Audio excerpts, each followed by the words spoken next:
Vamos ao nosso terceiro vídeo, no qual será abordado a demonstração de fluxo de caixa da Arezzo. Essa demonstração de fluxo de caixa é uma consolidação, é um resumo daquela que a Arezzo publicou nos seus demonstrativos financeiros, nas suas demonstrações financeiras. Começamos olhando das atividades operacionais. Inicia-se com lucro líquido do exercício. Retira as depreciações e amortizações. Essas informações estão constantes na própria demonstração feita pela Arezzo. Eu consolidei os diversos ajustes que afetam o resultado, mas não afetam caixa. E eles estão na linha 8. E também consolidei as variações no ativo circulante operacional e no passivo circulante operacional nessa linha, variação do capital de giro operacional líquido. E aí chegamos nas disponibilidades geradas pelas atividades operacionais. Esse é um número muito importante e nós falamos na aula sobre isso, que não faz sentido você aplicar dinheiro numa empresa que não gera caixa nas suas atividades operacionais. A geração de caixa operacional é fundamental para mostrar que aquela empresa é viável. Muito oportunamente, uma colega de vocês, que eu não lembro o nome agora, mas gostaria de lembrar, com seu olhar atento, chamou a atenção. Peraí, João, trabalho numa empresa eólica de eletricidade, ela ainda não tem geração de caixa operacional e ela está coberta de razão. Quando a empresa é startup, você não está olhando se ela está gerando caixa operacional naquele momento. Você está preocupado se ela vai gerar caixa operacional no futuro. Portanto, não pode ser generalizada o comentário de que quem não gera caixa operacional não deve receber investimento. É verdade. Numa empresa consolidada, se ela não gera caixa das atividades operacionais, não faz sentido nenhum aplicar dinheiro, porque ela consome caixa, ela não gera caixa. Voltando para a Arezzo, olhando das atividades de investimento, eu agrupei as movimentações em aplicações financeiras, que em alguns anos houve aplicação, em outros houve resgates. Olhei o imobilizado e o intangível.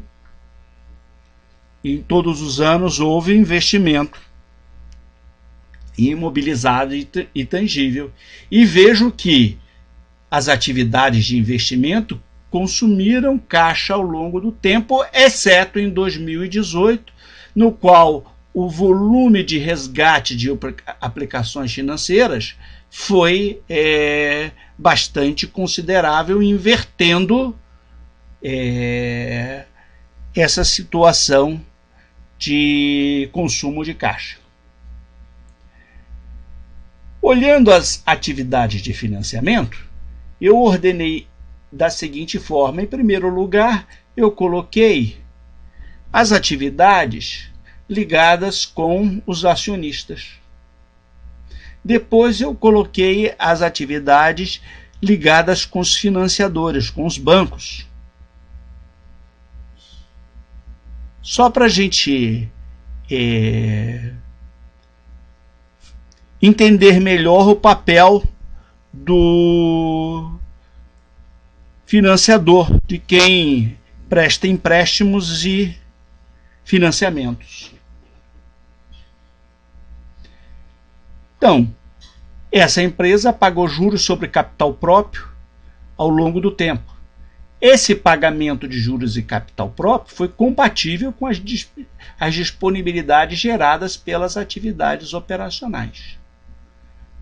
No ano de 2018, você vê que pagou dividendos e juros sobre capital próprio numa quantia de 115 milhões e se gerou de 117 milhões de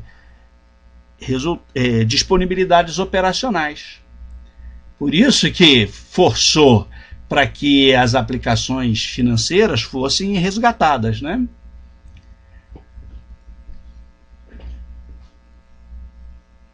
A emissão e recompra de ações sempre foi favorável às emissões, portanto, a companhia sempre captou dinheiro emitindo ações.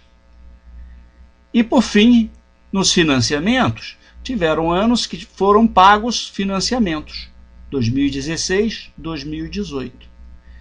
Tiveram anos que houve captação de recursos por meio de financiamentos, 2017 e 2019.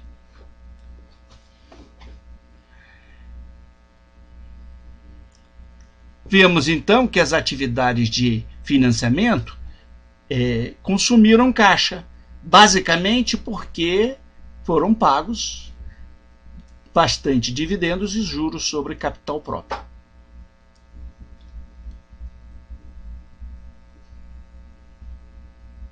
Considerando as disponibilidades geradas pelas atividades operacionais, o caixa das atividades de investimento e o caixa das atividades de financiamento, chegamos à variação das disponibilidades.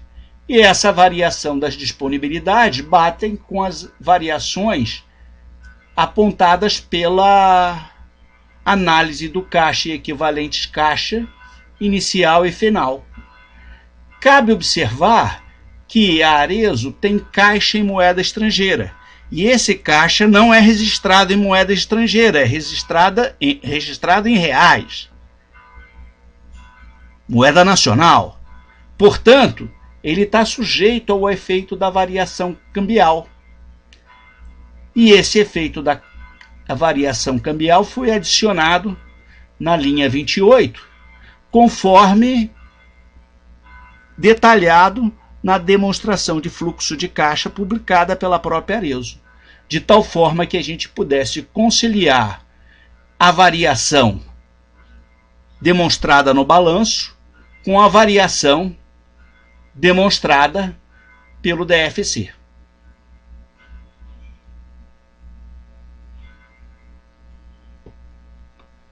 Na próxima sessão, no próximo vídeo, vamos falar do balanço patrimonial resumido, o resumo financeiro. Até lá!